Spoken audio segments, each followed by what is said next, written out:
رحیم ہمارا آج کا ٹاپک ہے civil society and democracy in Pakistan. Civil society is comparatively a new term, ایک نئی ٹرم ہے۔ پرانے زمانوں میں اس کا کوئی خاص ذکر نہیں ملتا تھا، لیکن ایز لانگ ایز جب آہستہ آہستہ ڈیموکریسی ایوالو ہوئی اور پبلک اوپینین کی امپورٹنس بڑھی اور لوگوں کی رائے کی اہمیت بڑھی اور لوگوں کو اپنی رائے کی اہمیت کا اندازہ ہوا، تو سول سوسائٹی کی ہمیں جگہ جگہ سول سوسائٹی کا وجود نظر آنا شروع ہو گیا۔ خاص طور پر اس کا جو آغاز ہوا ہے وہ Eastern Central Europe, South Asia, South America وغیرہ سے ہوا ہے۔ سول سوسائٹی کی کوئی کلیئر ڈیفینیشن نہیں دی جا سکتی۔ سول سوسائٹی کے بارے میں یہ بھی نہیں کہا جا سکتا کہ کون اس میں شامل ہے اور کون اس میں شامل نہیں ہے۔ ان جنرل ہر وہ شخص جو کہ سویلائزڈ ہے، ہر وہ شخص جو باشعور ہے، ہر وہ شخص جو ملک و قوم کا درد رکھتا ہے، ہر وہ شخص جو اپنے ملک کے مسائل سے آگاہ ہونا چاہتا ہے اور آگاہ رہنا چاہتا ہے، ہر وہ شخص جو اپنے ملک کے مسائل کو حل کرنے دلچسپی رکھتا ہے، وہ سب سول سوسائٹی کا ایک حصہ ہیں۔ ہم سب سول سوسائٹی کا حصہ ہیں۔ اگر ہم اپنے ملک سے محبت کرتے ہیں، اپنے ملک کے مسائل حل کرنا چاہتے ہیں، اگر ہم پولیٹیکلی اویئر ہیں، تو ہم سول سوسائٹی کا حصہ ہیں۔ سول سوسائٹی ایک بڑی سوسائٹی کا ایک حصہ ہوتی ہے۔ ایک جو ہے سپریم کورٹ کا جو جج تھا امریکہ کا، جس کا نام پورٹر اسٹیورٹ تھا، اس نے کہا کہ آئی know when I see it, یعنی مجھے سول سوسائٹی کے بارے میں تب پتہ چلتا ہے یا میں اسے تب آگاہ ہوتا ہوں جب مجھے وہ نظر آتی ہے۔ اس کو محسوس کیا جا سکتا ہے لیکن اس کو دیکھا نہیں جا سکتا۔ سول سوسائٹی مختلف تنظیموں کی صورت میں کام کرتی ہے، اور جب بھی کبھی کوئی ایسا وقت سامنے آتا ہے کہ جب انہیں احساس ہوتا ہے کہ ریاست اپنی ذمہ داریوں سے انجام نہیں دے رہی یا حکومت اپنے مسائل سے پہلو رہی کر رہی ہے، تو ایسی صورتحال میں سول سوسائٹی کا وجود ہمیں سامنے نظر آتا ہے۔ سول سوسائٹی کو ہم ڈیفائن کرتے ہیں کہ civil society is comprised of groups and organisations working in the interest of the citizens but operating one side outside of the governmental sector, یعنی سول سوسائٹی مختلف گروہوں کا اور مختلف تنظیموں کا ایک ایسا گروہ ہے جو کہ عوام کے فائدے کے لیے کام کرتا ہے، مگر اس کے اوپر حکومت کی کوئی کنٹرول نہیں ہوتا۔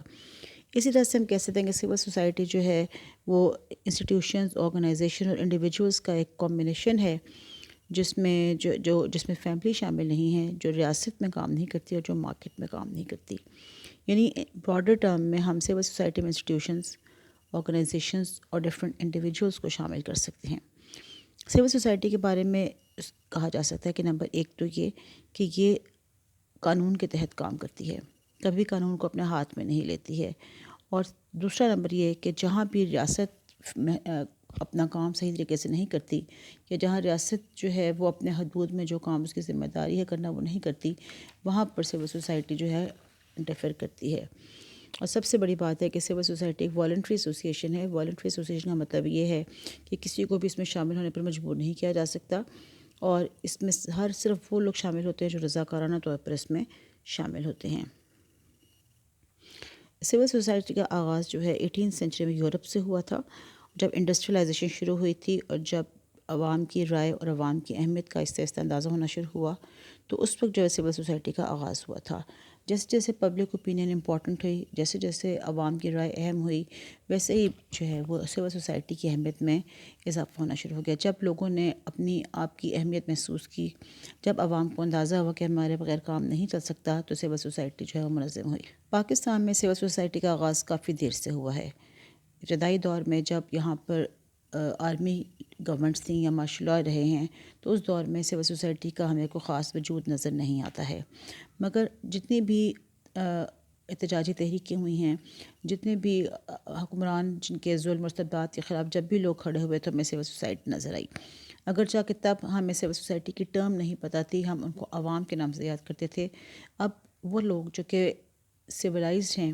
وہ لوگ جو پرامن طریقے سے کام کرتے ہیں، ایک تو یہ بات یاد رکھیے گا کہ سول سوسائٹی کوئی احتجاج نہیں کرتی، صرف سول سوسائٹی کوئی قانون ہاتھ میں نہیں لیتی، یہ کوئی غیر قانونی کام نہیں کرتی، یہ خالی پرامن طریقے سے سامنے آتی ہے اور اپنا احتجاج ریکارڈ کرواتی ہے۔ جس طرح سے اگر آپ کو یاد ہوگا کہ آرمی پبلک اسکول پہ جب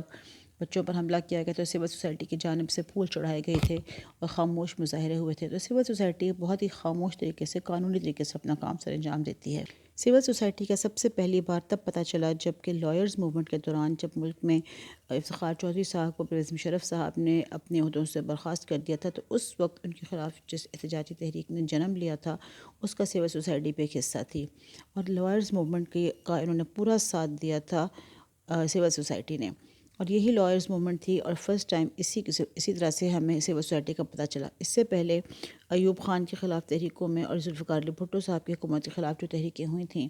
اس میں بھی سول سوسائٹی کا ہمیں کردار نظر آتا ہے۔ سول سوسائٹی زیادہ افیکٹولی تب کام کرتی ہے جب کہ اس کی پشت پر کوئی طاقت موجود ہو۔ اکیلے سول سوسائٹی میں اتنی طاقت نہیں ہوتی کہ وہ اپنے کو بات منوا سکے۔ وہ اپنا احتجاج تو ریکارڈ کروا لیتی ہے، وہ پرامن طریقے سے اپنی بات کو سامنے بھی لے آتی ہے، مگر اس بات کو منانے کے لیے، اس بات کو منوانے کے لیے اس کے پیچھے کسی طاقت کا ہونا ضروری ہوتا ہے۔ تو ایسے کسی بھی موقع پہ سول سوسائٹی سامنے آتی ہے جہاں ان کو لگتا ہے کہ ریاست نے اپنا کام صحیح طریقے سے انجام نہیں دیا، یا جو کام ریاست کو کرنا چاہیے تھا انہوں نے نہیں کیا، تو وہ پرامن طریقے سے سامنے آ کر اپنے آپ کو اپنا وجود دکھاتی ہے اور اپنے وجود کو منوانے کی کوشش کرتی ہے۔ سول سوسائٹی نے بہت اہم کردار ادا کیا ہے ڈیموکریٹک کلچرز میں اور ٹریڈیشنز کو اسٹیبلش کرنے میں پاکستان میں۔ 1949 میں آبجیکٹیو ریزولوشن یا قرارداد مقاصد کو منظور کروانے میں، پاکستان کا پہلا آئین بنانے میں، جنرل ایوب خان کو ریزائن کروانے میں، اسی طرح ذوالفقار علی بھٹو صاحب کو ایک پبلک لیڈر بنانے میں، پھر اس کے ساتھ جو ہے جنرل ضیاء الحق کی جو حکومت تھی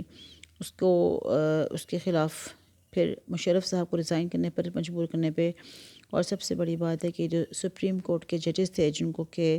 ان کے عہدوں سے ہٹا دیا گیا تھا پی سی او کے انڈر، مشرف صاحب نے جن کو ہٹایا تھا ان کو ان کے عہدوں پر برخاست کرنے میں سول سوسائٹی کا بہت اہم کردار نظر آتا ہے۔ Thank you.